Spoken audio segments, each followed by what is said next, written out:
4 बार के सांसद और एआईएमआईएम के अध्यक्ष असदुद्दीन ओवैसी हैदराबाद लोकसभा का चुनाव कभी लड़े नहीं, बस जीतते आए और जीत का अंतर भी लाखों में रहा है। नमस्कार, स्वागत आप सभी का। आप देख रहे हैं हमारा खास कार्यक्रम चुनाव से जुड़ा हुआ कुंडली, जिसमें आज हम बात करेंगे असदुद्दीन ओवैसी के हैदराबाद से चुनाव लड़ने की और उनके सामने माधवी लता किस तरीके से उन्हें टक्कर दे रही हैं उसकी। असदुद्दीन ओवैसी की बात करें तो कोई पार्टी उनके सामने इतना दमदार उम्मीदवार नहीं रख पाई है जिससे कि उन्हें चुनाव लड़ने में कोई दिक्कत हो या अब तक उन्हें चुनाव लड़ना पड़ता हो। वो अब तक अजेय रहे हैं पिछले 20 सालों से। उनके पिता भी 20 साल तक यूं ही जीतते आए थे। हालांकि इस बार का मामला थोड़ा सा अलग है। उनका सीधा मुकाबला बीजेपी की डॉक्टर माधवी लता से है। वो राजनीति में नहीं है लेकिन वाक्पटुता में निपुण है और उनकी वाक्पटुता और उनके बयानों की कला ऐसी है कि इस बार यानी 5वीं बार देखा जाए तो ओवैसी को डट कर चुनाव लड़ना पड़ रहा है। हैदराबादियों का ओवैसी परिवार की 3 पीढ़ियों से सियासी रिश्ता रहा है। मौजूदा सांसद ओवैसी के दादा अब्दुल वाहिद ओवैसी ने 1957 में हैदराबाद नगर निगम से सियासत की शुरुआत की थी। उन्होंने बिखरी पड़ी मजलिस और कौम को एक सूत्र में पिरोया था। ओवैसी के पिता सुल्तान सलाउद्दीन ओवैसी 1980 से 1999 तक लगातार 6 बार सांसद चुने गए। ओवैसी की सियासी राहें हमेशा फूलों से भरी रही हैं, लेकिन इस बार ऐसा नहीं लगता। कई वरिष्ठ पत्रकारों से हमने बातचीत की। उन्होंने बताया कि ओवैसी के पिता 1996 में बीजेपी के वेंकैया नायडू और 1999 में बी बाल रेड्डी से तगड़ी चुनौती पाते हुए दिखाई पड़े थे। फिर फासला बढ़ता गया। 2008 में हैदराबाद सीट का परिसीमन हुआ और ग्रामीण अंचल के तंदूर, विकाराबाद और चेवल्ला विधानसभा क्षेत्र कट गए। इससे हैदराबाद सीट पुराने शहर तक ही सिमट के रह गई। यहां से उन्हें हरा पाना बेहद मुश्किल है। इस तर्क के पीछे मजबूत वजह यह भी है कि हैदराबाद की 7 विधानसभा सीटों में से 6 पर ओवैसी की पार्टी ही काबिज है। उनके भाई अकबरुद्दीन ओवैसी यहीं की चंद्रयान गुट्टा से विधायक हैं। बीजेपी सिर्फ गोशा महल से ही यहां जीती थी, जहां के विधायक टी राजा सिंह खुद लोकसभा का टिकट मांग रहे थे, लेकिन पार्टी ने डॉक्टर माधवी लता को टिकट देकर भरोसा जताया। इससे जाहिर तौर पर ये नाखुश नजर आए। टी राजा की नाराजगी चुनाव पे हो सकता है भारी पड़े, लेकिन फिलहाल माधवी लता के एक तरीके से कह लीजिए कि तेवर और अंदाज के आगे शायद ये नाराजगी भी ना दिखाई पड़े। बीजेपी के लिए चुनौती यही नहीं है। ओवैसी की पिछले चुनाव में 2.5 लाख मतों से जीत हुई थी। इस खाई को पाटना अब आसान नहीं है। माधवी लता आरोप लगा रही हैं कि ओवैसी फर्जी मतों के सहारे जीतते आए हैं। हालांकि इस बार हजारों की संख्या में वोट काटे भी गए।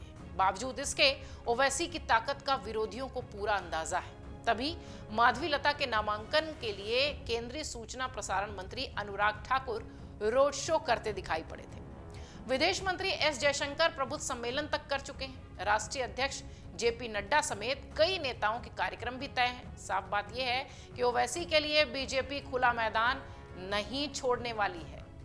ताजा चुनौतियां ओवैसी भी समझ रहे हैं। तभी समर्थकों का उत्साह बरकरार रखने के लिए पहली बार उन्होंने जुलूस निकालकर नामांकन किया है, रोड शो निकालकर नामांकन किया है, गली गली प्रचार कर रहे हैं। इस दौरान बीफ शॉप जिंदाबाद जैसे नारे भी लगाए जा रहे हैं। इसकी आलोचना हुई है। खैर, सफाई में यह कहा गया कि इडली शॉप जिंदाबाद भी तो कहा जाता है।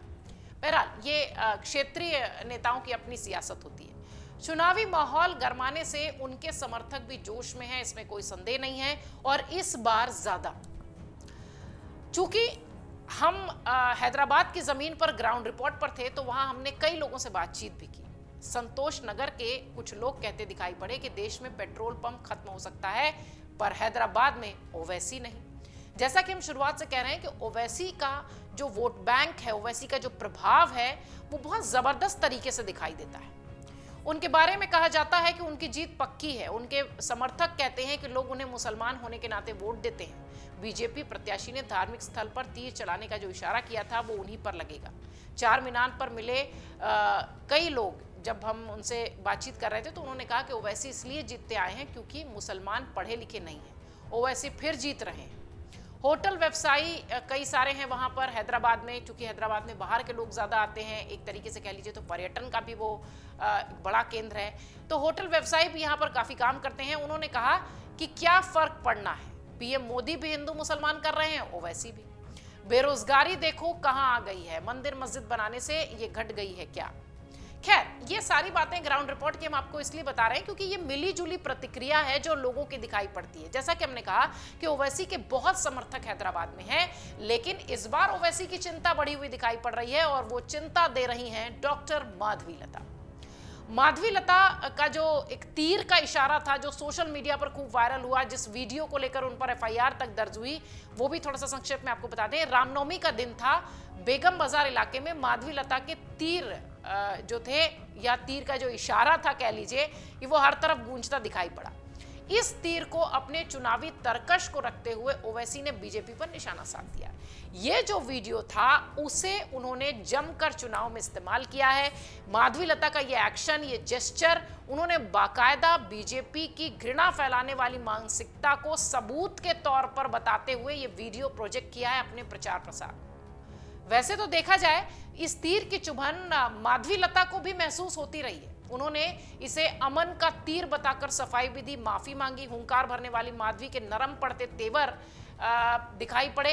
कहा यह गया कि इसकी वजह हो सकता हो पसमानदा मुसलमान है जिनका समर्थन पाने के लिए सारी जद्दोजहद हो रही है। खैर, जो भी हो, सियासी मौसम होता है तो इस तरीके की चीजें जरूर देखने मिलती है। और सबसे बड़ी बात यह होती है कि जब अज़दुद्दीन ओवैसी जैसे कद्दावर नेता के सामने कोई इस तरह का चेहरा सामने आता है जो बहुत प्रभावी हो, जो बहुत वाकपटु हो, तो निश्चित तौर पर मुकाबला जो है वो बहुत ही कह लीजिए कि जबरदस्त दिखाई देने लगता है। इधर अगर कांग्रेस की बात करें तो ओवैसी को बीजेपी की बी टीम बताने वाली कांग्रेस उनके खिलाफ कभी मजबूत प्रत्याशी नहीं दे पाई है। यही स्थिति बीआरएस की भी रही है। कहा जाता है कि ओवैसी खुलेआम कुछ भी कहें, तेलंगाना में जिसकी सरकार होती है उससे मिलकर ही वो चलते हैं। पहले बीआरएस के वो करीबी थे, अब कांग्रेस के हैं। माधवी लता कहती हैं कि कांग्रेस ने जिलाध्यक्ष मोहम्मद वलीउल्लाह समीर को डमी के रूप में उतारा है। बीआरएस से जी श्रीनिवास यादव भी बस नाम के प्रत्याशी हैं। जैसा कि हम शुरुआत से कह रहे हैं कि यहां पर ओवैसी का इस तरीके का दबदबा देखने मिला है कि कांग्रेस और बीआरएस दोनों ही कभी कोई ऐसा कैंडिडेट उनके सामने नहीं उतारती दिखाई पड़ी है जिसकी वजह से यह कहा जा सके कि अज़दुद्दीन ओवैसी को कांटे का टक्कर या कांटे का मुकाबला करने के लिए किसी को उतारा गया। इसलिए भी ये कह सकते हैं कि अज़दुद्दीन ओवैसी इसी वजह से लगातार इस सीट से अपना दबदबा कायम रख पाए हैं। हैदराबाद संसदीय सीट पर मुसलमानों का प्रभाव रहा है हमेशा से। वो चुनाव का नतीजा तय करने में निर्णायक भूमिका निभाते रहे हैं। इस समय सांसद अज़दुद्दीन ओवैसी 2004 से लगातार यहां पर सांसद हैं। जैसा कि हमने शुरुआत से कहा कि उनके पिता सुल्तान सलाउद्दीन ओवैसी 1984 से 1999 तक सांसद थे। जनगणना 2011 की जो हुई थी उसके अनुसार हैदराबाद जिले में हिंदू बहुसंख्यक हैं, लेकिन मुसलमानों की संख्या यहां पर 45% से ज्यादा हो रही है, जो कि चुनाव परिणाम को प्रभावित करते हैं, क्योंकि इनका जो एक तरीके से कह लीजिए एक जो एकमुश्त वोट है वो एक तरफ पड़ता है। गौर करने वाली बात यह है कि इस बार वोटर लिस्ट से लाखों नाम भी काटे गए हैं और हजारों वोटरों के नाम जुड़े भी हैं, जिसकी वजह से विरोधी खेमे में खलबली भी है। बहुत सारी खबरें ये भी कह रही हैं कि हैदराबाद संसदीय सीट से नवंबर 2023 से अब तक लगभग 5,41,000 वोटर्स के नाम डिलीट हुए हैं सूची से। इनमें ऐसे मतदाता शामिल थे जो या तो दूसरी जगह शिफ्ट हो गए हैं या उनकी मौत हो चुकी है या फिर वो डुप्लीकेट वोटर्स हैं। हैदराबाद सीट से अज़दुद्दीन ओवैसी सांसद हैं और उनके परिवार का यहां दबदबा रहा है। ऐसी सीट पर जब बीजेपी ने माधवी लता जैसी उम्मीदवार को उतारा है तो उनकी चर्चा चारों तरफ हो रही है और माधवी लता की छवि एक हिंदूवादी नेता के रूप में है, इसलिए वो अनोखे अंदाज में सामाजिक कार्यों की वजह से जानी जा रही हैं, पॉपुलर भी हैं और जबरदस्त टक्कर देती भी दिखाई पड़ रही हैं। महिलाओं के बीच माधवी लता की खासतौर से अच्छी पकड़ है, खासकर मुस्लिम महिलाएं भी उनके पक्ष में दिखाई पड़ती हैं।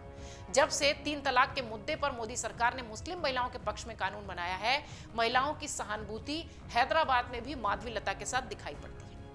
माधवी लता, अज़दुद्दीन ओवैसी, ये दोनों ही नाम इस सीट को इतना खास बना चुके हैं कि यहां का मुकाबला बेहद रोमांचक होगा।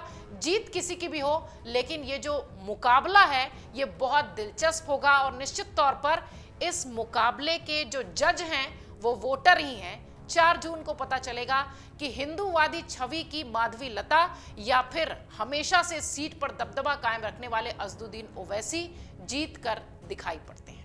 अगर आप ये वीडियो YouTube पर देख रहे हैं तो हमारे चैनल को सब्सक्राइब करें और बेल आइकन को दबाना ना भूलें। अगर आप Facebook पर ये वीडियो देख रहे हैं तो हमारे पेज को लाइक करें।